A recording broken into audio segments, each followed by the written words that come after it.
Olá, muito boa noite. Olá, meu querido amigo.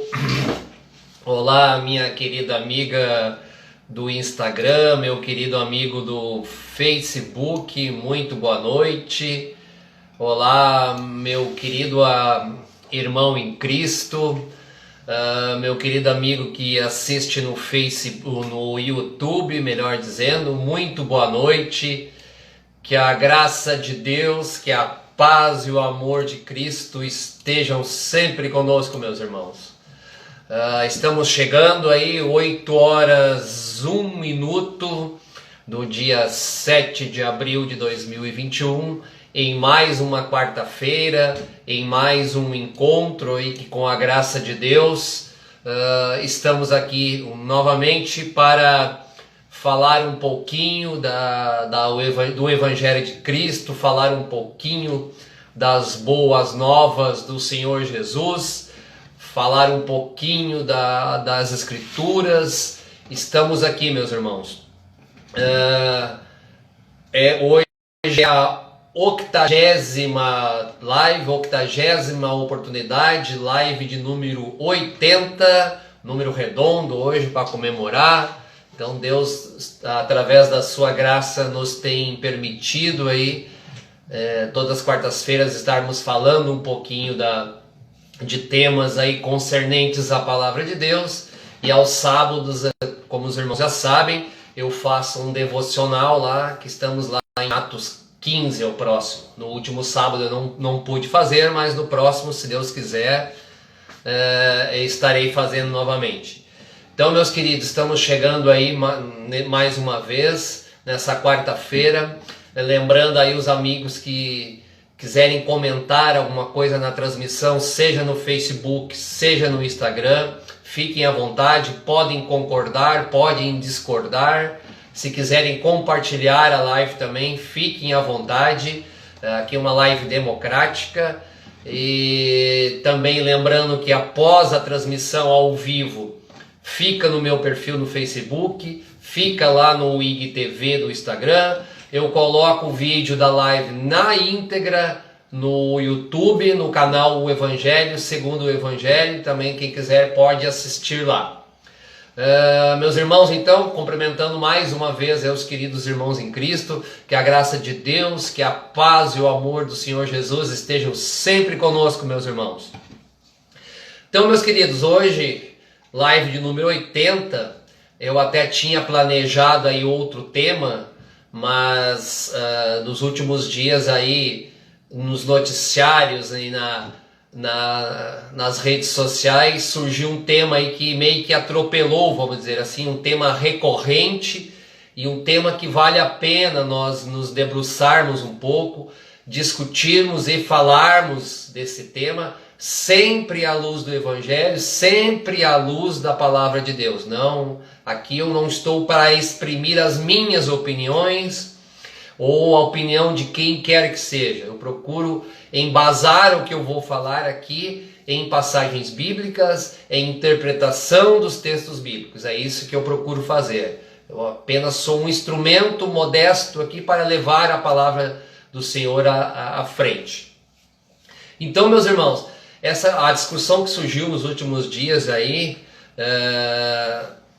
se libera ou não, foi para a justiça, deu liminares, o STF entrou, se libera ou não os cultos presenciais com pessoas, se abrem os templos, que eles chamam de igrejas, né, para ter cultos presenciais. Está na justiça, devido à pandemia, há riscos de contágio, há risco de transmissão de Covid, por mais que se tome cuidados. E aí é um debate acalorado, posições de um lado, posições de outra. Então, nós vamos ver um pouquinho, à luz da palavra de Deus, essa discussão, se ela é válida, se ela é necessária, o que está acontecendo, como a palavra de Deus nos orienta diante desse tema que ficou muito inflamado nos últimos dias aí, de posições extremas, de gente se xingando, se ofendendo nas redes sociais. Então, Por isso o título de hoje. Afinal, os cultos em igrejas, eu coloquei entre aspas, em seguida você vai ver por que igreja está entre aspas. O culto em igrejas, templos, é um serviço essencial? É um serviço essencial? E aqui a pergunta não é do ponto de vista da norma, da lei de cada estado, de cada país. O culto, o frequentar a igreja, entre aspas novamente, frequentar um templo, é essencial para o cristão, principalmente, para o verdadeiro cristão. É essencial, realmente é essencial, é preciso. Deus nos mandou ir lá 2, 3 vezes por semana, ou no mínimo uma vez por semana, frequentar aquilo lá. Pois agora a gente não está conseguindo frequentar, e aí como é que ficamos? Ficamos sem Deus. Então nós vamos falar um pouquinho a respeito, sempre como eu falo e ratifico, à luz da palavra, meus irmãos. Eu achei numa rede social, até nem achei, um amigo meu me mandou uma declaração muito interessante, de um auto-intitulado Apóstolo Paulo Inconformado. É o nome do título do perfil de rede social que publicou o seguinte texto, que eu vou ler parte do texto. Muitos pastores dependem da igreja, já começamos bem, assim como os professores dependem do retorno às aulas. Ambos têm famílias e estão todos em situações similares. Assim como muitas famílias não possuem condições de ter internet em casa para que possam participar das aulas online, deve-se pensar que essas famílias podem ser as mesmas que estão impossibilitadas de assistir a cultos. Esse, então, eu não sei quem é essa pessoa pessoalmente, mas o perfil é esse, Pastor Paulo Inconformado. Então, eu vi essa publicação e me chamou a atenção e resolvi falar disso. Eu até tinha planejado outro tema, como eu disse lá no início da transmissão. Então, para iniciarmos a discussão realmente, meus irmãos, para embasarmos ela diante da Bíblia, diante das Escrituras, primeira coisa, não tem como fazer isso, não tem como começar a falar do tema sem contextualizar e conceitualizar o que é igreja. O que é igreja? O que é nos evangelhos, o que a Bíblia nos fala do conceito? O que é igreja? Então, primeira coisa, para nós avançarmos um pouquinho na discussão, para nós termos uma maturidade espiritual de entendimento sobre o tema, nós precisamos saber o que é igreja. E vou dizer de início, os irmãos já devem saber, não é aquele prédiozinho lá com uma torrezinha, com uma placa na frente, muitas com uma cruz em cima, de concreto, com vitrôs grandes, janelas grandes. Não, aquele prédio na esquina da sua rua lá não é Igreja de Cristo. Lá é um templo, é uma denominação. Mas vamos em frente. Primeira coisa sobre igreja. No Antigo Testamento e durante os Evangelhos, durante a vida do Senhor, a vida terrena do Senhor Jesus, a igreja ainda não existia. O organismo que eu e você fizemos parte, o organismo que nós somos membros, ainda não existia durante o Antigo Testamento todo, durante os 4 Evangelhos de Cristo. Não existia. Ela passou a existir a partir da saída de Cristo desse mundo, a partir da sua ascensão. Então é muito importante nós termos discernimento, irmãos. A igreja até então não existia. Observem a passagem. Pois eu te digo que tu és Pedro, e sobre esta pedra edificarei a minha igreja, e as portas do inferno não prevalecerão contra ela. Isso está em Mateus 16, 18. Mateus 16, 18. Então o Senhor Jesus já está profetizando para Pedro, e Pedro não é a pedra, amigos, ao contrário que muita gente pensa. É a pedra que estava ali, uma pedra que estava entre dois. Pedra quer dizer ali fundação. Então o Senhor Jesus colocou a mão sobre a pedra, significando fundação. Então ele disse: pois bem, eu te digo, tu és Pedro, e sobre esta pedra eu edificarei. Futuro, meus irmãos, o verbo está conjugado no futuro. Então, se é edificarei, a igreja até aquele momento não existia. Primeiro detalhe importantíssimo: futuro. Olha a revelação feita a Paulo aqui também, meus irmãos. Por esta causa, eu, Paulo, sou prisioneiro de Jesus Cristo por vós, os gentios, os não-judeus, que somos nós. Se é que tendes ouvido a dispensação da graça de Deus para convosco que me foi dada. Como me foi esse mistério manifestado pela revelação, como antes pouco vos escrevi. Continuando. Por isso, quando ledes, podeis perceber a minha compreensão do mistério de Cristo, o qual noutros séculos não foi manifestado aos filhos dos homens, como agora tem sido revelado pelo Espírito Santo, aos seus santos apóstolos e profetas, a saber que os gentios são co-herdeiros de um mesmo corpo e participantes da promessa de Cristo pelo Evangelho, do qual eu fui feito ministro pelo dom da graça de Deus que me foi dado segundo a operação do seu poder. A mim, o mínimo de todos os santos, foi-me dado essa graça de anunciar entre os gentios, por meio do Evangelho, as riquezas incompreensíveis de Cristo, e demonstrar a todos qual seja a comunhão do mistério que desde os séculos esteve oculto em Deus, que tudo criou por meio de Jesus Cristo, para que agora, pela igreja, a multiforme sabedoria de Deus seja conhecida dos principados e potestades nos céus. Tudo isso está em Efésios 3, do 1 ao 10. Então aqui Paulo recebeu do Espírito a revelação da dispensação de Deus, que se formaria a partir dali, a igreja de Cristo. Vamos embora, meus irmãos, senão nos atrasaremos muito. Hoje talvez eu avance um pouquinho no horário, porque não tem como repartir o tema entre dois, para nós termos uma compreensão melhor, mais espiritual. Então, meus queridos, igreja simples, um conceito assim resumidíssimo, é o conjunto de salvos em Cristo.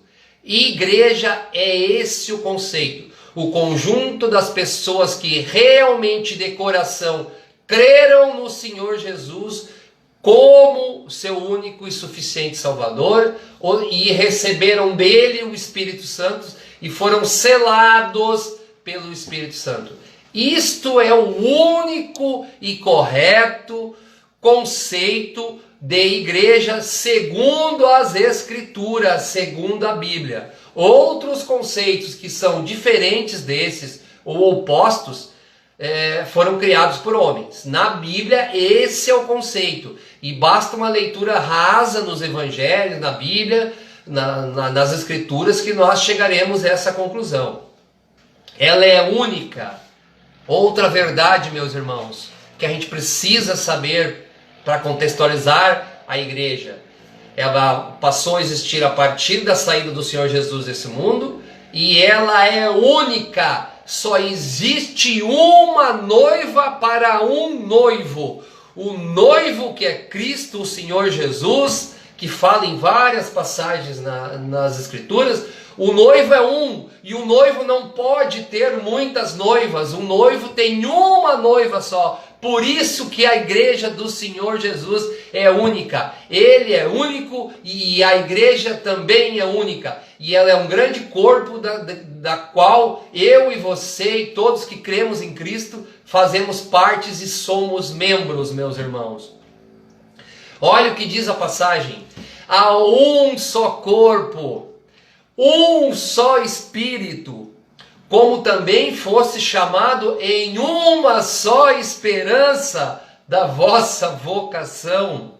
Um só Senhor, uma só fé, um só batismo, um só Deus e Pai de todos, o qual é sobre todos e por todos e em todos vós. Efésios 4, do 4 ao 6. Lendo esse versículo aí, meus irmãos, esses dois versículos, como compreender a igreja de outra maneira, meus irmãos? Como tu não salta aos olhos a verdade que está aqui, salta aos olhos como compreender a igreja de outra maneira, meus irmãos. Um só corpo, um só Espírito, uma só esperança, um só Senhor, uma só fé, um só batismo, um só noivo, uma só noiva. Continuando, repetindo Efésios 4, do 4 ao 6. Vimos, segundo as Escrituras, resumidamente, o que é a igreja. Agora vamos dar um contexto dos templos. Então, o que tem de templos nas Escrituras? Um único templo construído por ordenança de Deus na Bíblia toda, de Gênesis, Apocalipse, só existe um templo no qual o Senhor Deus Todo-Poderoso mandou construir e ordenou que os homens construíssem. Um único templo, que é o templo de Salomão em Jerusalém, que por muito e muito tempo foi o centro de adoração dos judeus. É o único, meus irmãos, não há outra indicação de construção de templo, de Apocalipse, de Gênesis e Apocalipse. Atenção, meus irmãos, maturidade espiritual. Procure um versículo só que indique a construção de outro templo. Não existe, meus irmãos. Então, o templo de Jerusalém ou o templo de Salomão iniciou-se a construção em 1015 aproximadamente antes de Cristo. 1015 antes de Cristo. Olha a passagem, bem rápido. Mas veio a mim essa palavra do Senhor. Você matou muita gente, empreendeu muitas guerras. Isso aqui Deus falando a Davi. Por isso não construirá um templo em honra do meu nome, pois derramou muito sangue na terra diante de mim. Mas você terá um filho, que será um homem de paz, e eu farei com que ele tenha paz com todos os inimigos ao redor dele. Seu nome será Salomão, e eu darei paz e tranquilidade a Israel durante o reinado dele. E ele vai construir um templo em honra do meu nome, e eu serei pai e ele será meu filho, e eu firmarei para sempre o trono do reinado dele sobre Israel.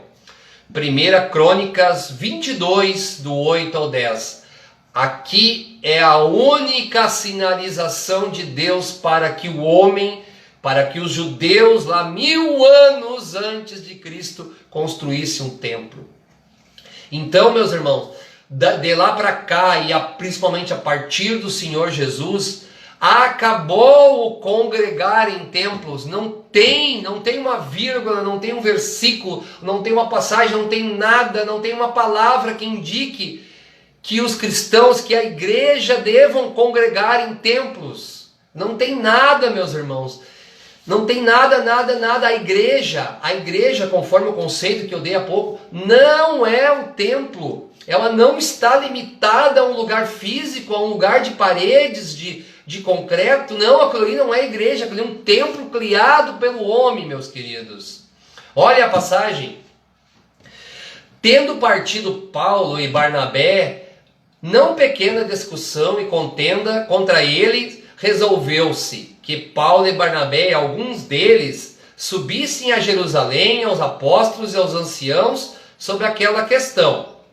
E sendo eles acompanhados pela igreja, passavam pela Fenícia e por Samaria, conversão dos gentios, e davam grande alegria a todos os irmãos. Isso está em Atos 15, do 2 ao 3. Olha, vou repetir essa frase, meus irmãos. e sendo eles acompanhados pela igreja. Então, se você acha, meu irmão, que a igreja é o templo andava junto com Paulo e com Barnabé, o templo tinha rodinhas, os cavalos puxavam o templo.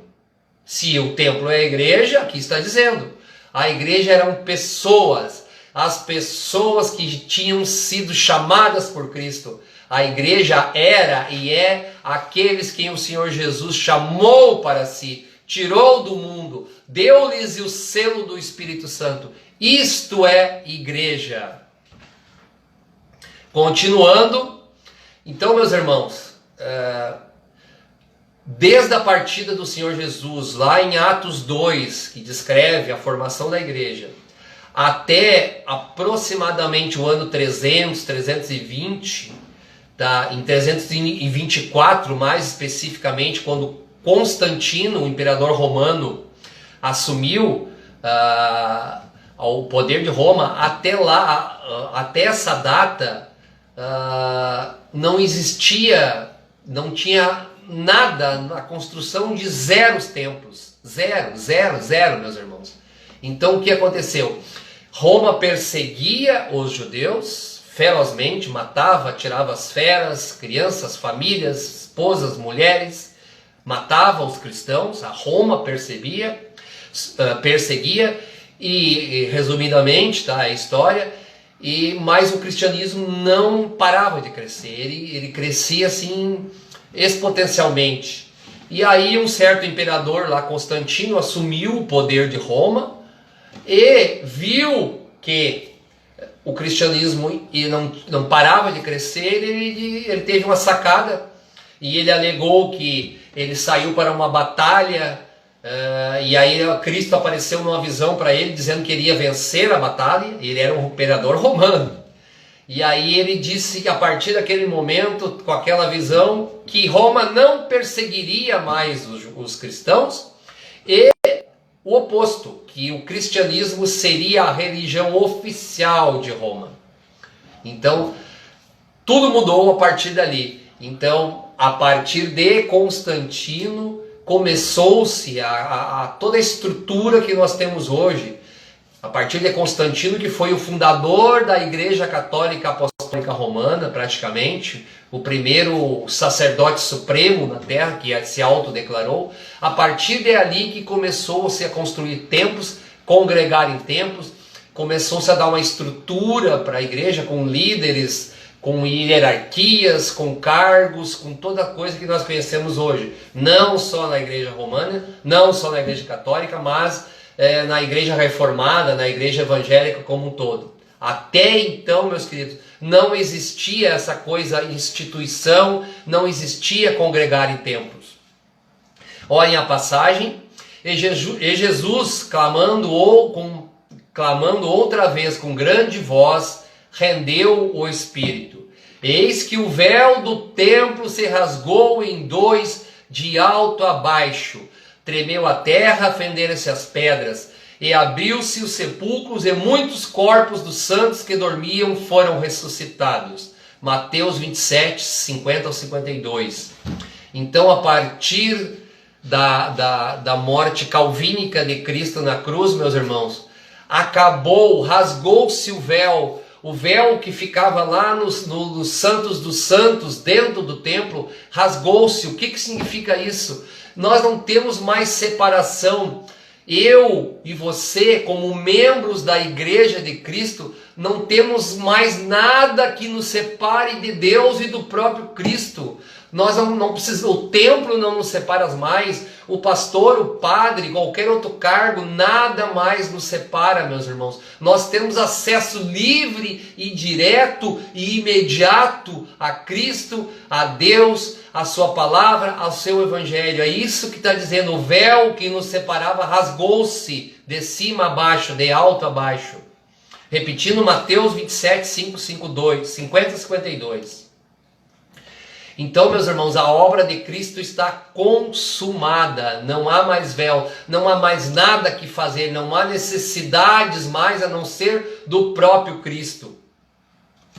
Então, meus queridos, Antes de Constantino, como eu falei há pouco, as igrejas elas eram apenas identificadas pelo local onde elas estavam, a cidade, a região. Olha essa passagem. Paulo, prisioneiro de Jesus Cristo, e o irmão Timóteo, o amado Filemon, nosso cooperador, e a nossa irmã Áfia e Arquipo, nosso companheiro, a igreja que está em sua casa.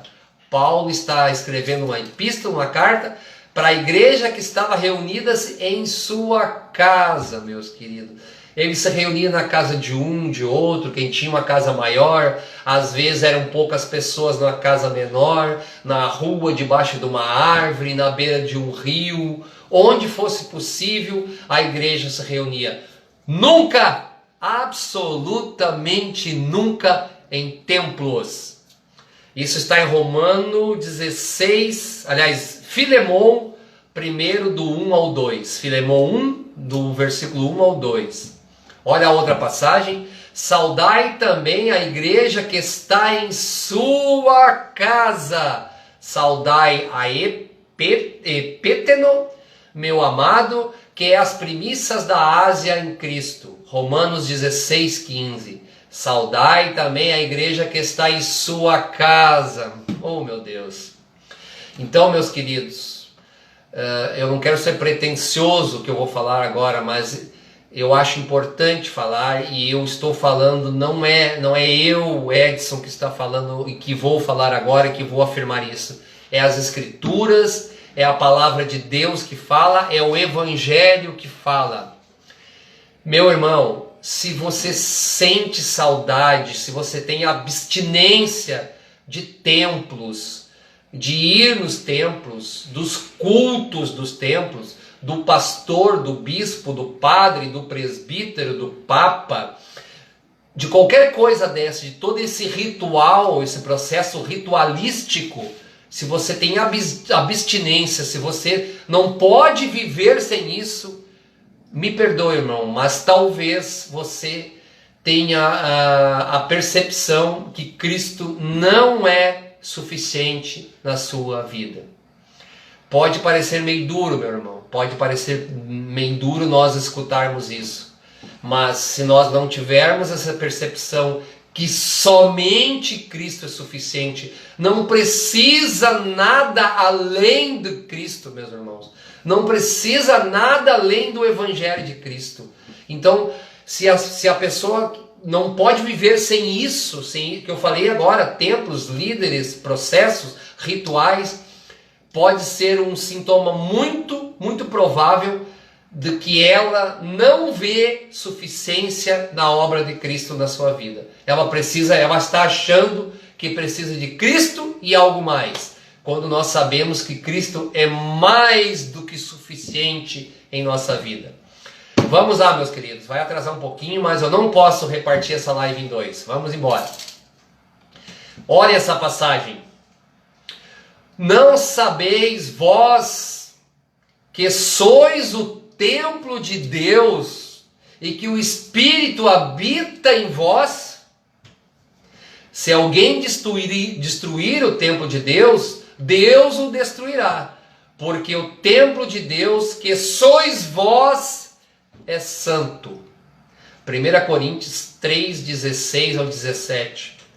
Como alguém que lê uma passagem desta não vai entender em sã juízo, em sã concepção mental, não vai entender que nós somos o templo de Deus vivo na terra. Eu, meu amigo, você, meu amigo, minha amiga, você, meu irmão de Cristo, nós somos o templo de Deus na terra. Não há outro templo a não ser o nosso corpo, o nosso coração, a nossa mente, que tem a presença do Espírito Santo. Vós sois o templo de Deus na terra, está afirmando aqui, 1 Coríntios 3, 16 ao 17. Outra passagem bem conhecida, disse-lhe a mulher, Senhor, vejo que és profeta. Nossos pais adoraram neste monte, vós dizeis que é em Jerusalém o lugar onde deve se adorar. Disse-lhe Jesus, mulher, Crei-me que a hora vem em que nem neste monte, nem em Jerusalém adorareis ao Pai. Vós adorais o que não sabeis, nós adoramos o que sabemos, porque a salvação vem dos judeus. Mas a hora vem, e agora é, em que os verdadeiros adoradores adorarão o Pai em espírito e verdade, porque o Pai procura a tais que assim o adorem. Deus é espírito e importa que os que o adorem, adorem em espírito e verdade. E é isso, meus irmãos, isso está em João 4, 19 ao 24. É em espírito e verdade. Nós somos o templo do Senhor Deus na terra e a nossa adoração deve ser não ritualística, não dentro de um templo humano. Ela deve ser em espírito e verdade. Então, meus queridos, aqui a gente chega a uma triste realidade, já vamos mais para o lado do final.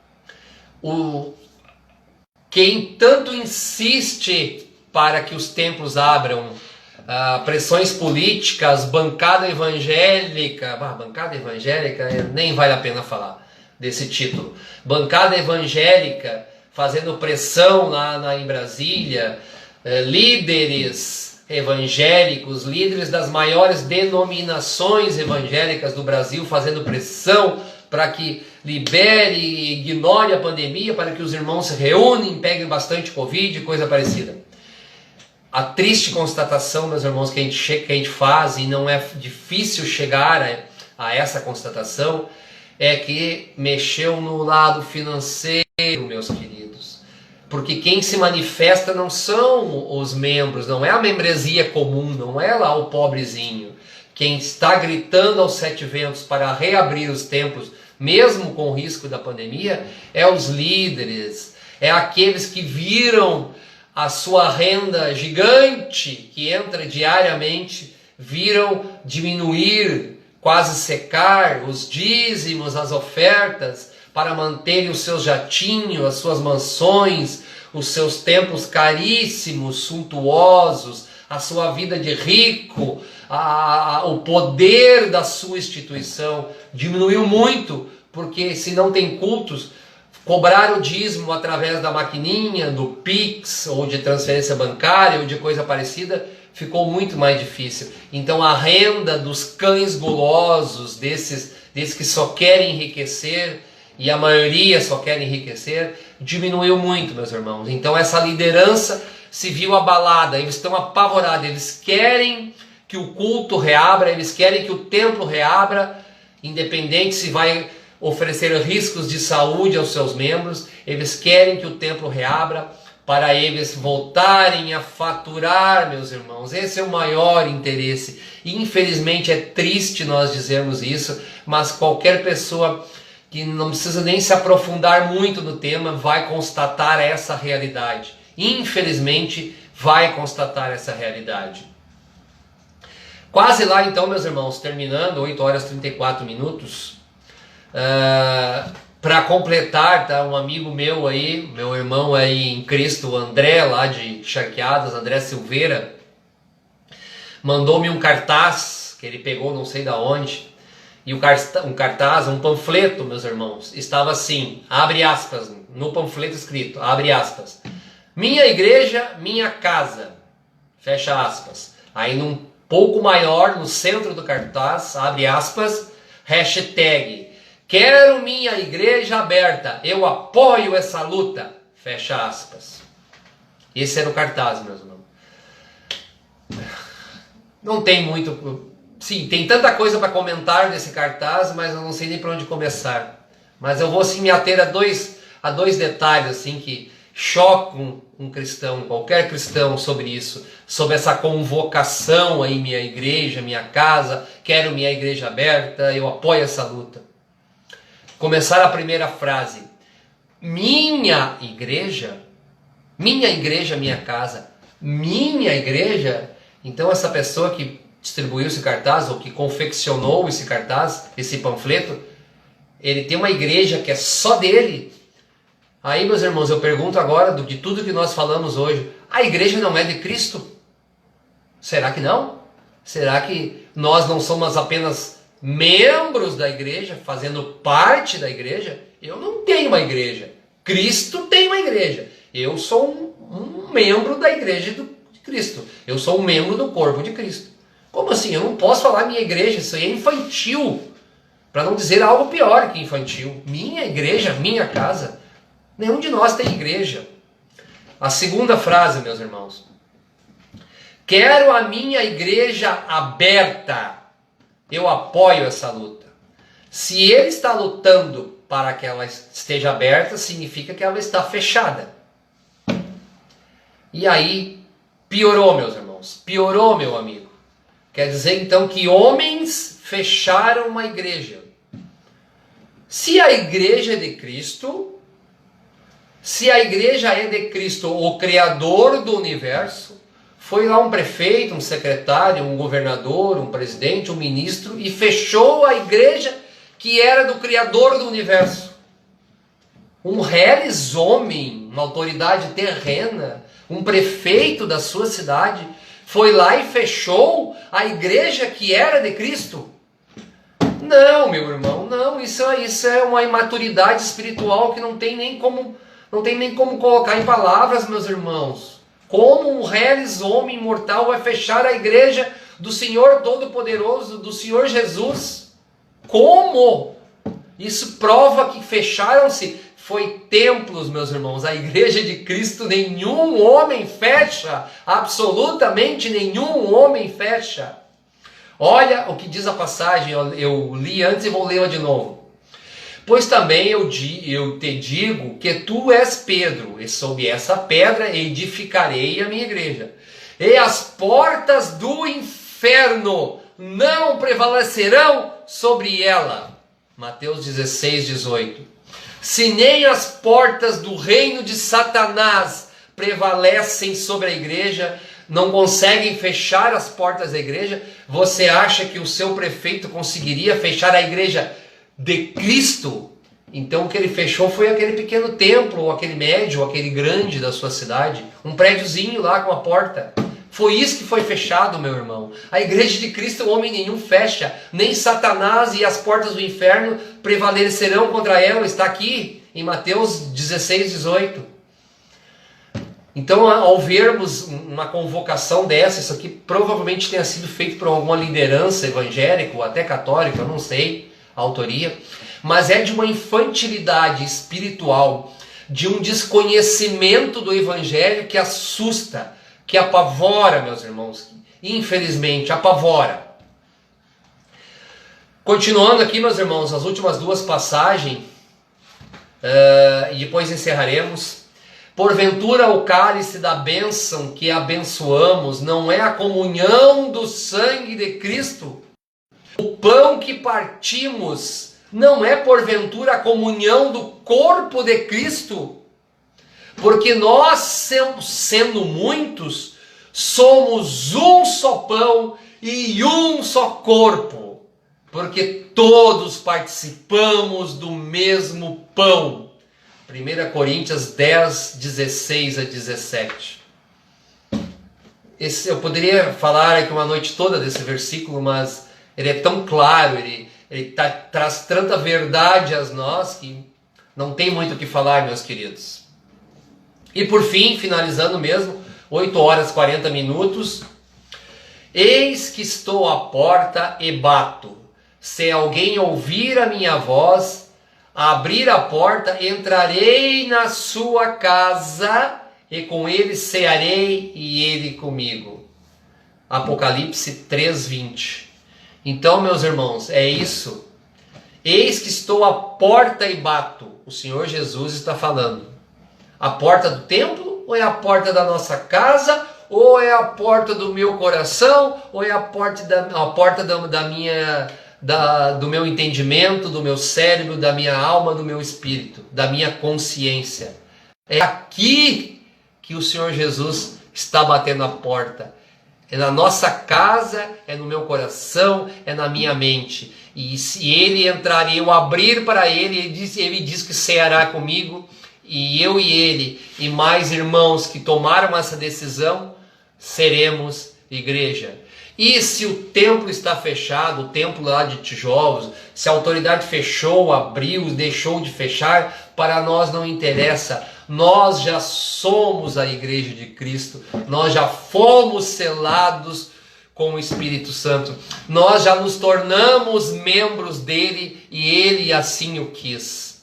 É isso, meus queridos, que eu tinha para dizer essa noite. É isso, repetindo: eis que estou à porta e bato, se alguém ouvir a minha voz, abrir a porta, entrarei em sua casa e com ele cearei e ele comigo. Apocalipse 3:20.